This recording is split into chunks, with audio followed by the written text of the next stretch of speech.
Now, today we are honored to be joined by Barry Strauss and Rabbi Dov Greenberg.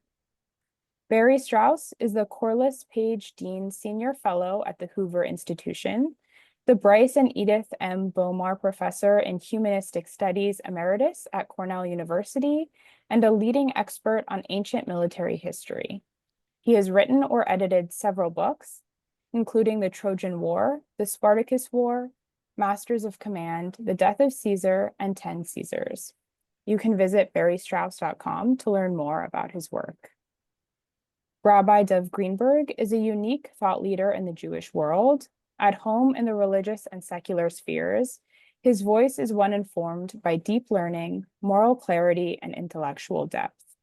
His teachings, writings, and Facebook videos have inspired millions of individuals throughout the world. He is a sought-after communicator of Jewish thought and spirituality who has lectured throughout the United States, Israel, Europe, and Canada. He is also the founder and executive director of the Cutting Edge Chabad House at Stanford University. Chabad at Stanford's L'Chaim Club has grown to be one of the biggest and most thriving student societies at Stanford, attracting high-profile speakers from the worlds of politics, arts, culture, and Israel advocacy. It brings together students from all walks of life to elevate and energize their Jewish journeys. You can purchase Jews versus Rome at the link in the chat, which I highly encourage everyone to do. Thank you again for joining us. And now I'm going to hand things over to Barry and Rabbi Dov. Thank you. Good evening. Thank you.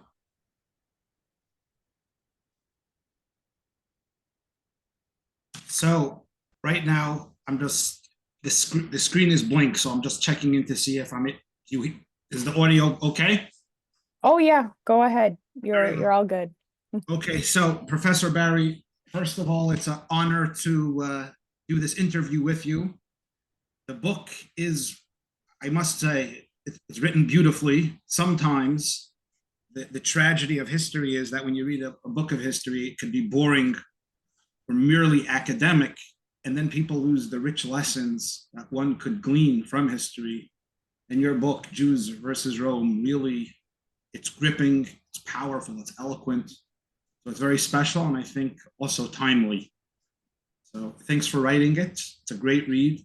And I'd like to open with a question that was on my mind when I read, and probably would be on some of the people that are listening when they read as well. And that is, you've written other books about Rome before. What drew you to this moment? What we might say was bothering you that you needed to write this book about Jews versus Rome? Well, thank you, Rabbi, for those very kind remarks, and thank you, Isabel. It's a pleasure to be here. So I started writing this book around 2020, or I started researching it around 2020, so it was not a post-October 7th book, though certainly it was influenced by a terrible event. But I wanted, I guess, three things, really. First of all, I wanted to see ancient Israel, Judea as it was known, not just as at the eastern edge of the Roman Empire, but rather as a country that was between two empires, between the Roman Empire and the ancient Iranian Empire, which was known as the Parthian Empire. And I think that's true to the reality of the state. It looked both ways. There were large Jewish diaspora communities both in the Roman Empire and in the Parthian Empire, particularly in what is now Iraq, what was called Babylon, but in other areas east of the Euphrates River as well. So I guess what was bothering me and the question I wanted to answer is, what was the relationship between the Jews in the land of Israel and in the Parthian Empire? And also, with an eye towards modern times, how can it be that with the current Islamic Republic of Iran being so dead set against the state of Israel, how do we explain the fact that relations were quite good between Judea and the Parthian Empire? So I wanted to understand that. I also wanted to reconstruct the lives of some of the players in these events, very famous events, most of them quite well known. But there were some people I felt who weren't so well known, and I wanted to understand them myself and bring them to my readers' attention. And third, I would say that the land spoke to me. I really wanted to get to know the land of Israel better. I wanted to get to know it intimately. I wanted to walk where my ancestors walked and understand what was holy about it. Why did people fight so vociferously for the country? So those are some of the issues. That was what was bothering me when I started writing this, decided to write this book. When you say that you wanted to understand why they fought so fiercely Yes. in the ancient times, so why?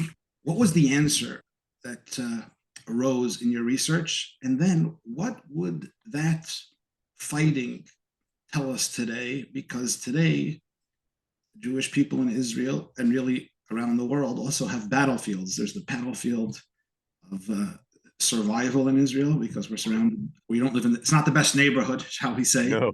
And then we have the battlefield of ideas, which is a very fierce battle. Yes. Maybe different. Separate question, but in that way, it's not just there's a international battlefield. So what would the study of history in terms of the ancient fights tell us today? Well, the one thing it tells us, to just state the obvious, is that the land of Israel is the homeland of the Jewish people.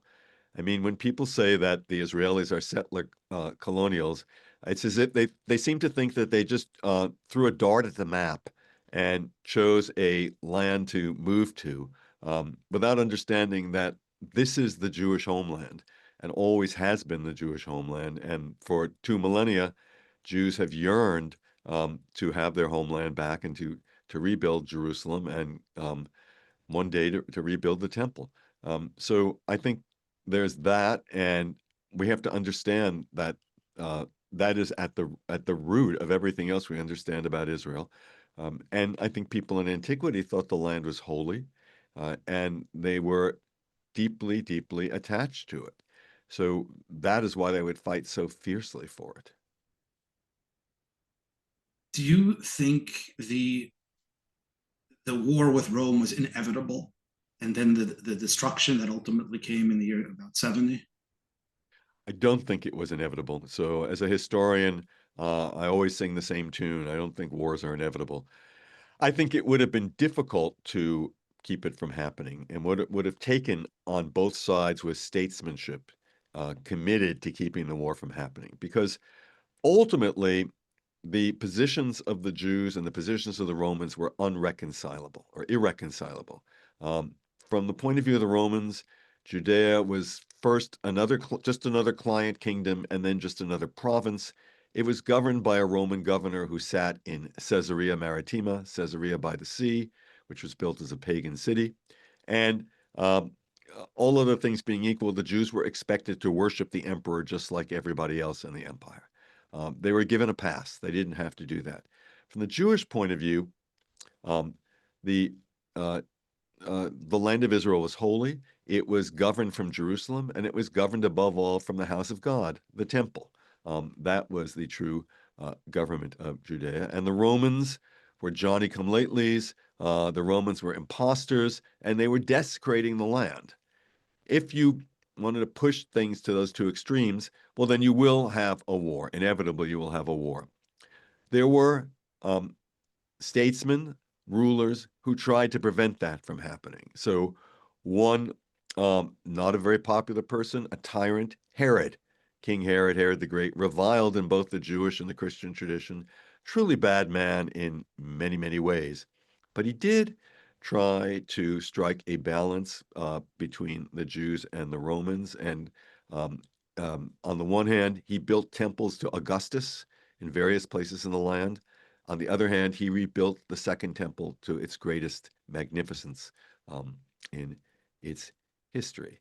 And his partner was Augustus, the Roman emperor, who he was close to. And Augustus paid for daily sacrifices at the temple on behalf of the Roman emperor. So these were sacrifices carried out according to Jewish law by the priests, but they were paid for by the Roman emperor. So neither one of those guys was a cream puff, and in many ways not a nice guy.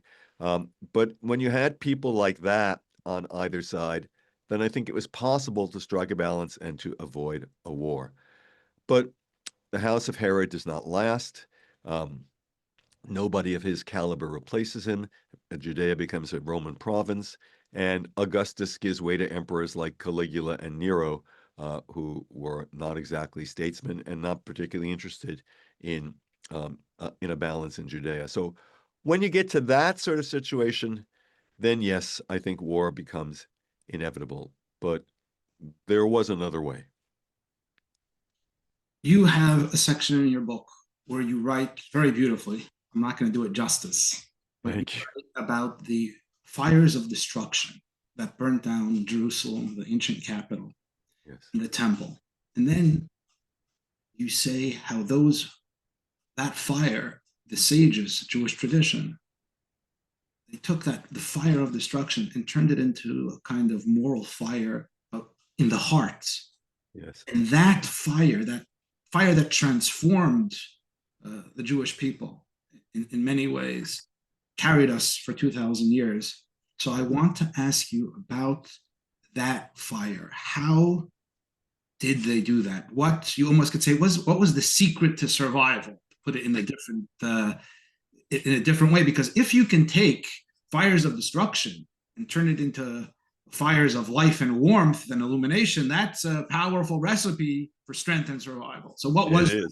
It is. Well, Rabbi, I'm sure that you can answer that question better than I can, but I'll take a stab at it. I think partly it was experience, seeing the Korban, seeing the ruin that was brought upon the Jewish people by these wars, and realizing that the situation was hopeless. I think that was part of it. Also, earlier on, there were some who thought that some of the leaders of the rebellions were messiahs, most famously Bar Kochba, and realizing that they weren't the Messiah, that the Messiah wasn't going to come yet.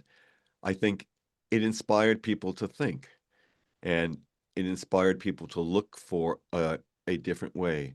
Of course, they couldn't have done that if they weren't already deeply inspired by Judaism, by the Torah, and if they weren't already, also I would say, if they hadn't already had the experience of loss and exile. I think the Babylonian captivity taught Jewish people something about how you survive when disaster happens. And I think in the beginning, there was a lot of faith that the temple would be rebuilt. And in some ways, it never went away, that faith that the temple would be rebuilt. I mean, I'm always really impressed by inscriptions from the Middle Ages that date things from the destruction of the temple. I mean, I think that's really remarkable, that people would keep that memory alive. I don't think I've answered your question very well about where this resilience comes from, but in a way, isn't that what Judaism is always about? The still small voice inside, the fact that the Jews could find that voice maybe is not so surprising. If you can go back in time, Mm-hmm.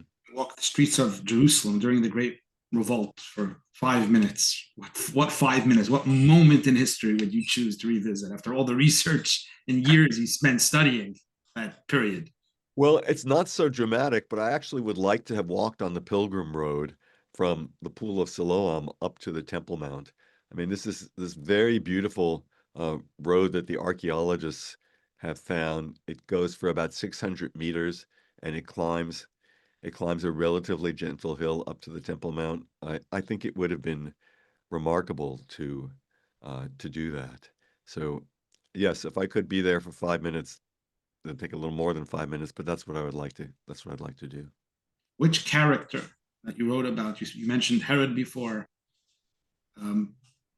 which character in this whole saga shocked you most, or you were most surprised about when you were writing in terms of Rome versus the Jewish people? Oh, there were many. I mean, certainly Herod surprised me. I didn't know there was anything good to say about Herod, but I came away thinking it's a little more complicated than I had thought. Um, Josephus, again, someone who I didn't think there was anything good to say about, but in fact, he turns out he was a traitor, and that can't be denied. But there were some good things about him as well. So that surprised me. Uh, I didn't know what I was going to make of Bar Kochba because Bar Kochba has come in for very bad press in recent years. But I came away rather impressed by Bar Kochba. And I thought of Churchill's dictum that nations that go down fighting will rise again, but those that tamely surrender are finished. And Bar Kokhba did not tamely surrender. And so he did leave a legacy, even though it's quite a bloody one for his own time. So those are some of the ones that surprised me. I was also, frankly, I hadn't really thought about the Persian invasion, the Parthian invasion of Judea in the year 40 BCE, excuse me, 40 BCE, and just how impressive that was, how powerful it was, and what memories it left in the minds of people for a long time to come. Yeah, it's interesting. The Talmud also says good things about Herod and Josephus, even though they were megalomaniac monsters. I mean, Herod certainly was. Not in terms of morally, just it separates between the moral character and the builder. The Talmud said he says in the language of the Talmud, says, if you didn't see the building, the temple that Herod built, you never saw a beautiful architecture in your life. So even though he killed many rabbis, hundreds, the Talmud says he killed hundreds of the sages from the school of Shammai, but it's kind of, like Wagner the musician and Wagner the moral character. It's two different people, not to be, right. Yeah, good analogy, yeah. In terms of anti-Semitism, yes. What do you feel is the greatest lesson the Jewish people learn today in terms of fighting anti-Semitism from the ancient war that the Jewish people had against Rome so many years ago? Or is there? Maybe I don't want to put you on the spot. No, yeah. I mean, in a way, this is the origin of anti-Semitism in that the Romans branded the Jews as, I don't know what the right word would be, but as bad people. So the Romans considered the revolt of Judea to be not merely a rebellion, but an act of ingratitude. The way they saw it, the Romans had helped the Maccabees, and Judea had been in the Roman Empire for well over a century. And now, look at these Jews. They come and they ungratefully rebel against us. And they've always been, colluding with the Parthians, our national enemy. So after the rebellion, the Romans imposed a humiliating tax on every Jew in the empire. They made every Jew pay an annual tax, whereas previously Jews were expected to pay an annual contribution to the temple. Now they had to make an annual contribution to Jupiter, the chief god of Rome. So it was meant to be humiliating. And it's not as if the Romans said, well, did you support the rebellion or not? If you didn't, no problem. No, every Jew had to pay. So I think there's a reminder there that anti-Semitism is not against some Jews, but it's against all Jews. And we have to see all Jews as the target of anti-Semitism. So the Romans have a lot to answer for with that. Okay. Let me push deeper Yeah. on that response. So at the time, because today it's very easy for us to overlook or to forget because we are conditioned to the times in which we live. Right. But at the times that you're writing about this book, the Jews were basically the only monotheists on the globe. That Christianity was not yet born. And so therefore, here you had this strange tribe that believed. I mean, it's hard. This is like going back to the world before the wheel. We say, how's that possible? A wheel is so simple, we take it for granted. But a wheel was a turning point in terms of civilization. So it's similarly in thought and ideology, going back to a time when this one group believed in some invisible, moral, loving creator God, that every human being is created in the divine image. These are powerful intellectual ideas. And in many ways, these ideas were very challenging to Rome because, I mean, maybe it's not so nice to say, but that's not such a tolerant viewpoint. If one believes that there is an invisible moral God, and let's say in the Ten Commandments, then if somebody worships a Zeus god who has immoral commands, Judaism is not tolerant of that. So my question to you is you pointed out, and that was a really wonderful point about how the anti-Semitism wasn't about one Jew, it was on every Jew.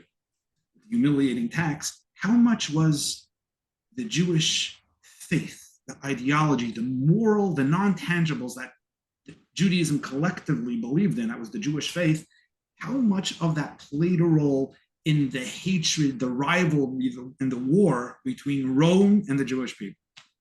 That's a really good question. I think that certainly the Roman elite looked down on the Jews, and they said they don't even have a statue to their God. What kind of people is this who don't even have a statue to their God? And there's no question in my mind that when the Romans said, you will now pay a tax to Jupiter, Jupiter on the Capitoline Hill in Rome, they didn't choose that by chance. Our God is better than your God, is what they wanted to say. And so I think you're right. They were very hostile to the idea of Judaism. That being said, the Romans were a very pragmatic people. And in general, if the Jews didn't give them any trouble, they would have given the Jews a pass, I think.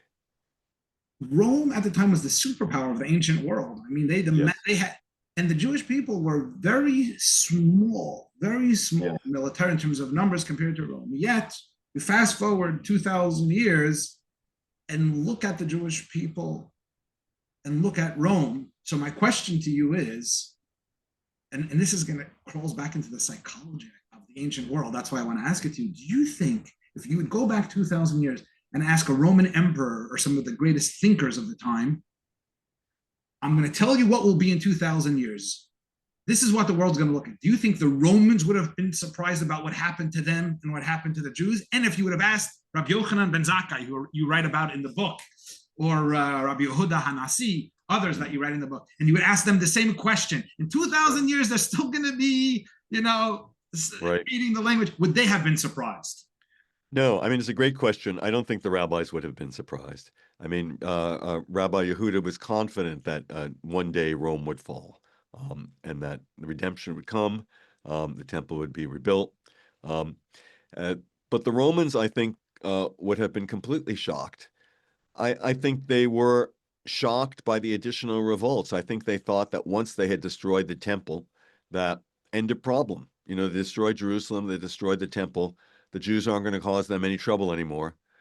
Well, maybe not, actually. I mean, they do impose that tax, so maybe I'm wrong. Maybe they did have some inkling that there was more to it than just the temple.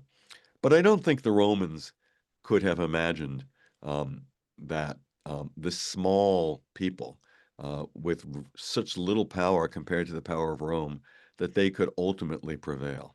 That wouldn't be in the Romans' universe, I don't think. There were many rebellions against Rome, and throughout history, why do you think this particular rebellion pulls the imagination of the Jewish people and beyond so strongly 2,000 years later? Yeah, that's a great question. I think because there's so much at stake. I mean, I think this really was one of the pivot moments of history, where with the destruction of the temple, the question really rose: are the Jews going to survive? And that question became in even higher relief after two more destructive, bloody, disastrous revolts. So the drama is really great. And of course, we know the answer. They do survive. So I think we all want to know why, how could they have survived?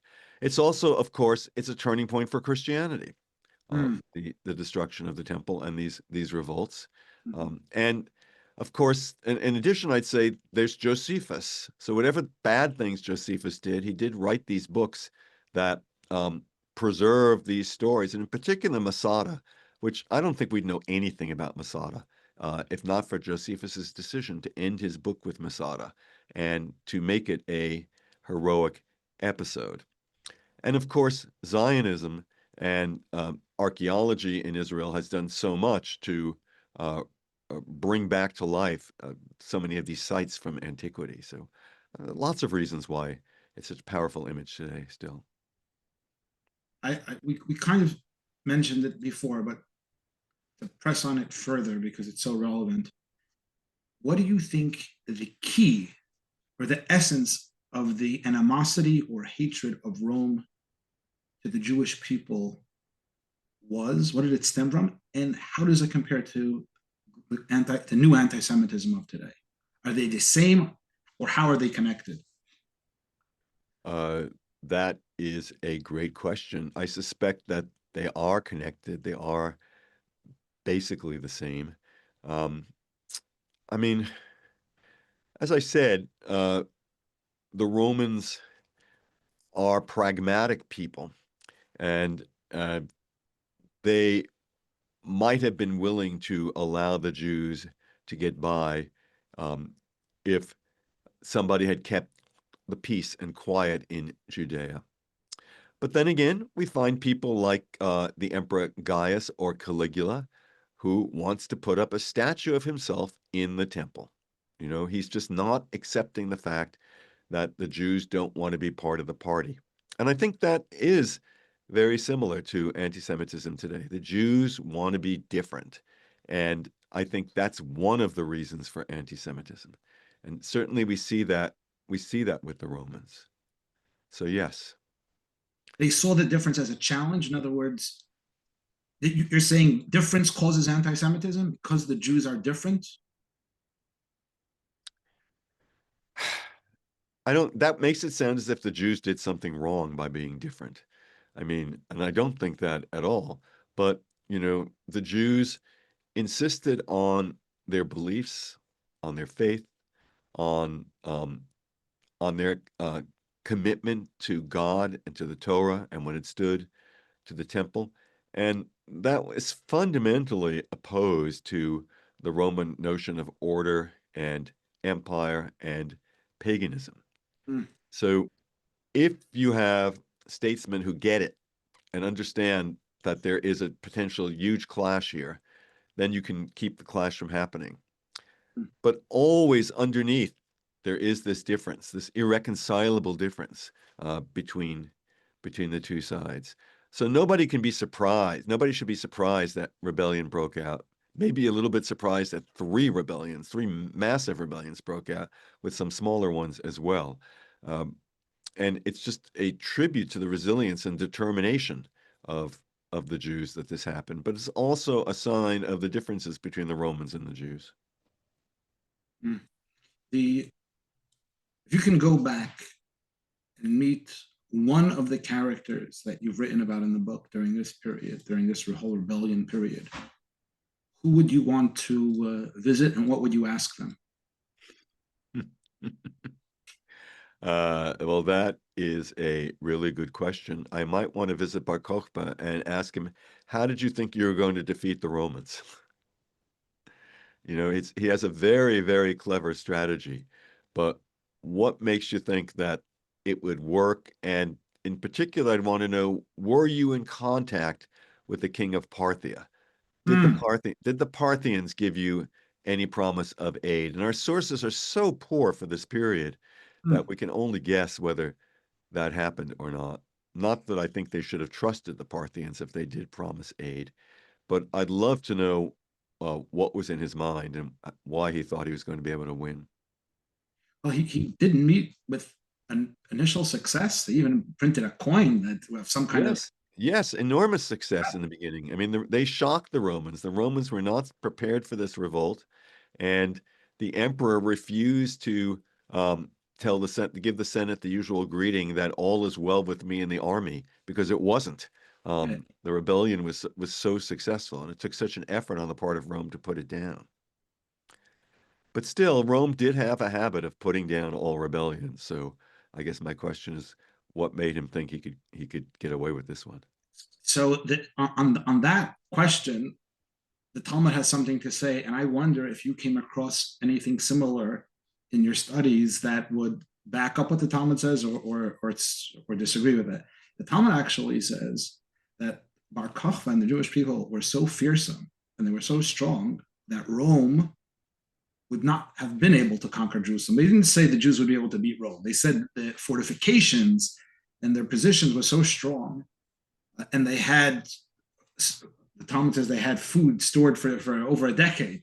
Yeah, And they the did. reason why they lost is because there was a lot of Jewish infighting. And the Jewish infighting, that's what weakened the Jews to the point that Rome was able to prevail. So that the Talmud actually, it's very strange historically that when the Talmud asks why was the temple destroyed and why did we lose the battle, you would think the Talmud would say it was those evil Romans, it was vicious Herod. It says because we hated each other. It actually says it wasn't them, it was us. It's very, but I wonder in your research, did you come across secular historians or records that speak or mention Jewish infighting in that period? Yes, both Josephus, the Jewish historian, and Tacitus, the Roman historian, they both talk about Jewish infighting during the Great Revolt. I mean, it's one of the major themes of Josephus, how the Jews destroy themselves. They seem as interested, if not more interested, in killing each other than they are in fighting the Romans. So that is, a terrible theme in his book. That because you were asking before about what was he thinking? Maybe he was thinking that the Jews wouldn't fight. Maybe he was thinking the Jews would get along more. So that could be maybe could be. But okay, so now I'm going to ask the question that the answer is almost obvious, but we want to hear from the professor. Yeah. And you must have when you're writing this stuff about both, I guess, from Jewish sources and then from Josephus and from Tacitus and other historians, they talk about how lethal and the Jewish infighting was. You must have thought when you're reading that, what does that tell us about Jewish unity today and how careful we need to be about, Jews don't have to agree with each other, but we have to love each other. That's the key. I agree. And, we've seen it in Israel and we still see it in Israel. Just, disagreement is one thing, but the degree of disunity is very disturbing.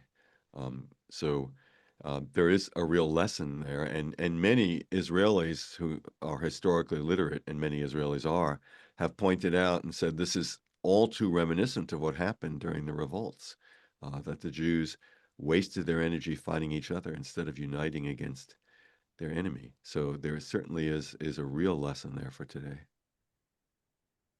And what were there sages amongst the Jewish people who tried to remedy that problem? And is there something to be learned from how to achieve that? Because the problem seems to be very obvious, but the question is, what's the solution? What's the solution? Well, that's a good question. Humility, I guess from my point of view, I would say studying history, but also, working very hard on one's own character and discipline and realizing how important it is that we love each other, as you said. And that requires education. It requires learning. It requires insightful leaders. So I think that, it would take all those things to get people to see it. But when you look at the siege of Jerusalem and you see it's even before the siege, when you look at the rebels in Jerusalem fighting each other as if they didn't have to worry about the Romans and then burning each other's food supplies so they were going to run out of food. I mean, you just have to think, what were they thinking? What were these people thinking? Yeah, maybe they weren't. Maybe they weren't. Yeah. So you're a professor and you've written extensively about Rome before. Yes.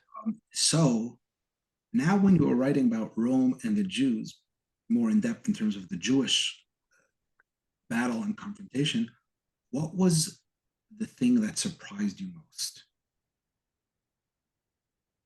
What was the thing that surprised me the most? I suppose that there were 3 rebellions, not just one. And I was very surprised by the degree to which the Parthians, the ancient Iranians, were involved in these revolts. I hadn't really thought about it so much before. And some of my colleagues, some other scholars had written about it, and I'm in debt to them. But there was more there than I thought there would be.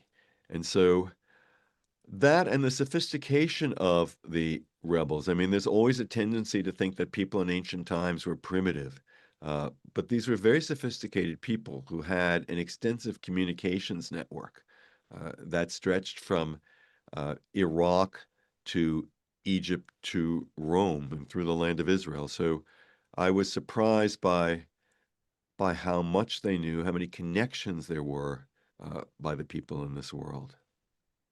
Why do you think, certainly in America, there is a hyper focus, almost obsession with Rome? What is it about the Roman Empire that piques so many people's interest and curiosity in terms of novels, books, television, it's endless, movies? Well, I think you're absolutely right. The American founders modeled themselves on Rome. They modeled themselves on antiquity, and they were not too impressed by the Greeks. They thought that Athens had committed suicide, that the Athenians were squabbling with each other, and they did not have a good system of government. But they thought the Roman system of government was the best that had ever existed. That plus many things about the English Constitution. So when they tried to create the United States, they used many Roman ideas and images. For instance, the Senate, like the Roman Senate, the Capitol in Washington, like the Roman Capitol, or the fact that the buildings in Washington are examples of Roman architecture. That as well, or when after the Revolution, surveyors, particularly in New York State, they named towns after Greece and Rome. This was their model. They thought we want to go back before the corruption of the English monarchy. We want to go back to the pure republics of antiquity. So there's always been this interest in Rome, also in the empire, because Jefferson famously says the United States will be an empire, but it will be an empire of liberty. Now, that's a contradiction, obviously. It's a paradox. How do you have an empire of liberty? Rome and Jerusalem. Rome and Jerusalem, yes. Yes, which is the empire and which is liberty. But Jefferson thought you could have both. The Liberty Bell comes from a verse in the Bible. It does, yes. Liberty throughout the land. That means everybody has endowed by our Creator. These are Yes. that's the Jerusalem influence, I guess. That's the Jerusalem influence. Absolutely. And the founders recognized that as well. But the founders were, many of them were deists. They believed that God had created the world, but then left it to his children to run the world on their own. God, the clockmaker, is the image that some of them used. It's controversial to what extent they were deists, but although they did think Jerusalem was very important, I think in terms of the Constitution, say, they saw themselves more as recreating a modern version of the Roman Republic. Mm-hmm. So, because we're coming to the end of our time, so I want to ask, yes, to end in the Jewish fashion on an optimistic note. Yes. What one or two lessons would you say are most salient for the Jewish community today from that time period, in terms that can give us hope, encouragement, optimism, or point us in a good direction? I would say the amazing resilience and determination of the Jewish people. I mean, it's a cliche, but I think it's true. Many people have said the survival of the Jews is proof of the existence of the Almighty.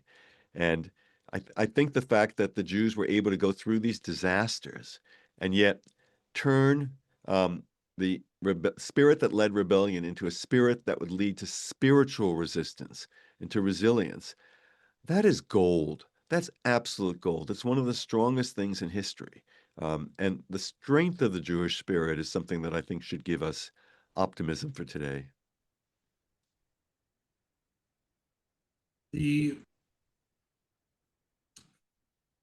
When one goes to Rome, you can see the the arch, one of the arch to Titus. Yes. In it, you see the depiction of from the destruction. You see they're carrying some of the furniture from the temple. Yes.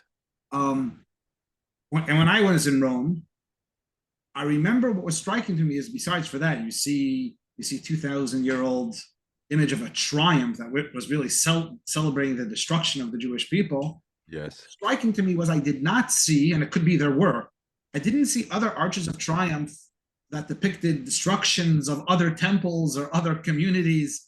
So is there, why, that was striking to me. Why is that? That's very interesting. There's certainly other arches of triumph that shows the ruination of other peoples and the spoils that the Romans took from other peoples. But that show the destruction of a temple, that's a really interesting point. I don't think that there is one that shows the destruction of the temple. And I think it is because the Romans recognized that this was the heart and soul of Judaism, the Jewish attachment to the land. And so they wanted to show that these people had been thoroughly defeated. Of course, they didn't understand the power of the Torah. So that's not depicted there. At least I don't think it is. But I think they thought that, well, having destroyed the temple, we've won and we can rest easy now. They didn't understand the power of the words of the Torah, the ideas. In other words, they were focused on the physical. It's also, I mean, it's poetic because the Torah is not depicted in that arch of triumph. No. And in many ways, that's something that they did not capture. They didn't destroy that. They set fire to the physical structures, but not to the ideas that really revolutionized a lot of the worlds today. You know. Exactly. Yeah. The book was printed today, or when is it available for today? Today is pub day, as they say in the business. So yeah, today is pub day. The book was released today, so available today. It's going to be available, I imagine, on Amazon, correct? It's available on Amazon and Barnes and Nobles and IndieBound and. Yeah. Is it also going to be on one of the Audible versions for people to? Yes, there's an Audible version as well. Yes. And is release date today as well, or that's sometime in the future?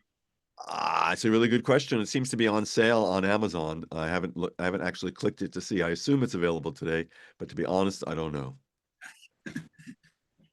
Very well. When I mentioned before, but we say it in the prayer, so I'll ask it in terms of, is it unique to Jewish history? In Jewish prayers, when we talk about the destruction of Jerusalem, I'll say it in Hebrew and I'll translate. It says, "Mipnei chata'enu," because of our sins, we lost our land and we were driven. It doesn't mention Rome. It says because. So that's a very deep internal reflection. In other words, when a community faces a problem or an individual, there's always two options. You always can point your finger elsewhere, say it's spouse, my wife, my community. You know, other people. You could say the problem starts with me, or what am I? Yes. What role does that perspective play in Jewish resilience? And have you found parallels? Are there similar types of statements in other cultures when they talk about the destruction? In other words, for example, does Rome ever use that kind of expression in some of the battles that they lose? I don't know if the Romans did. I think that the Athenians did. At least Thucydides does in his history. I mean, he thinks that the Athenians destroyed themselves. But he's not writing in terms of a reform movement, what to do about it. It's more of criticism. But I think that for the Jews, this, in a way, it's a survival mechanism, saying, Roman schmomens, it's really all about us, and we need to purify ourselves. We need to look inside our souls and do better. The very assumption there is that we can do better, and that we don't.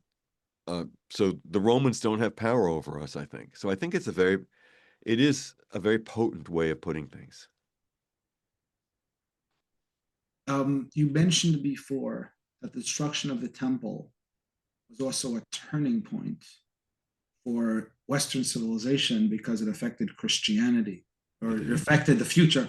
So could you elaborate on that point? Because that's really interesting. When Jewish people study about that time period, Masada, Bar Kokhba, you don't think this is a West hinge of history, like you said before. Well, I think it really is because whether Christianity would become a separate religion was not really clear in that early period. They didn't call themselves Christians; they called themselves followers of Jesus or followers of Christ. And I think that the destruction of the temple, for some of them, either fulfilled Jesus's prophecy that the temple would fall, and they saw this as more of a sign that that Jesus was right and they should follow him.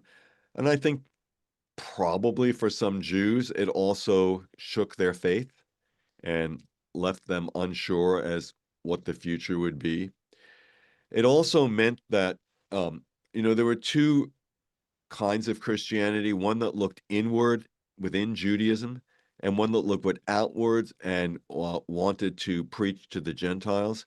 And I think that the destruction of the temple gave a fillip to that strain in Christianity that wanted to preach outwards and that was looking outside of the land of Israel.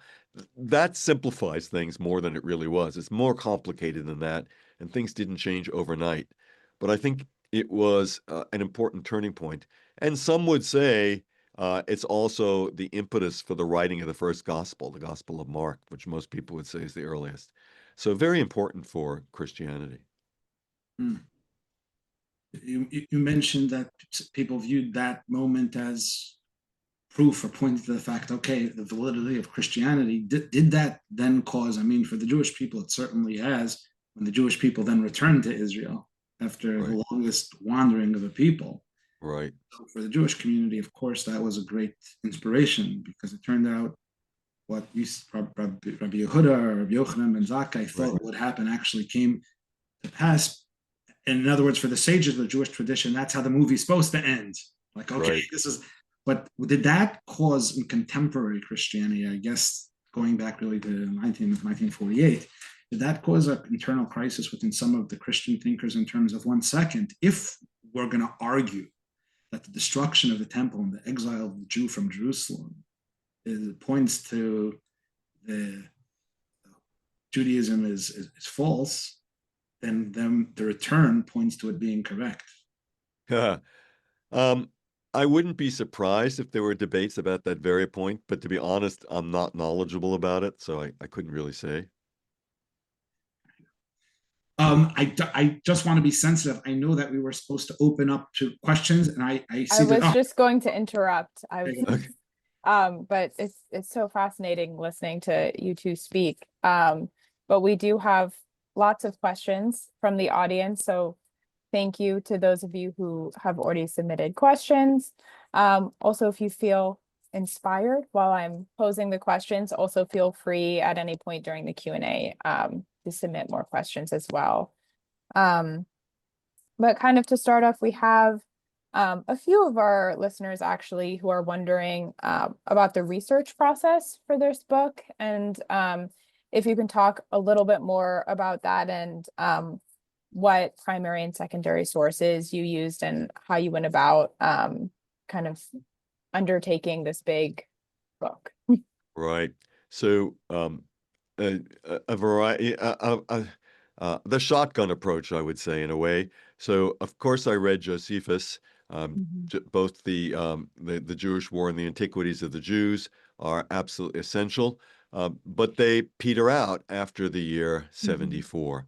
So then afterwards it becomes the sources become more difficult. There are not so many Jewish sources. There's the Talmud. The Talmud is, essential and fascinating, but it's not a history book. So it has a spiritual purpose and it has to be read from that point of view. And of course, it's written much later. There are,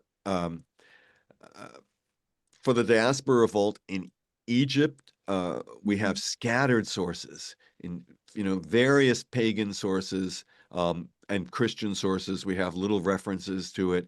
And we also have papyrus that have survived from in the sands of Egypt, which also tell us something about it. There's archaeological evidence. I'll get to archaeological evidence in a minute. Okay, so the Bar Kochba revolt, also, we're not on great ground. The longest narrative source is a Roman historian named Cassius Dio, who lived in the early 3rd century of the Common Era. And it's very skimpy. We don't even have what he wrote. We have a later Byzantine abridgment of what he wrote. But it's actually quite good and quite useful. And we have a variety of Christian sources, and then we have Talmudic sources. But the most interesting thing we have is Bar Kochba's letters and other documents from the revolt that were found by the archaeologists in caves in Israel. So tremendously useful and important. Archaeology, immensely important. So the most famous is Masada, also Gamla in northern Israel, in Jerusalem, a number of sites, famously the Herodian foundation walls of the temple. Caesarea has been excavated. There are other Roman sites all over Israel that are very useful. There's archaeology also in Libya. So the diaspora revolt took place partly in northeastern Libya, an area called Cyrenaica in antiquity. There's archaeological evidence from there. Coins are tremendously important as well. Coins were the tweets of the ancient world. And it's not original, sorry.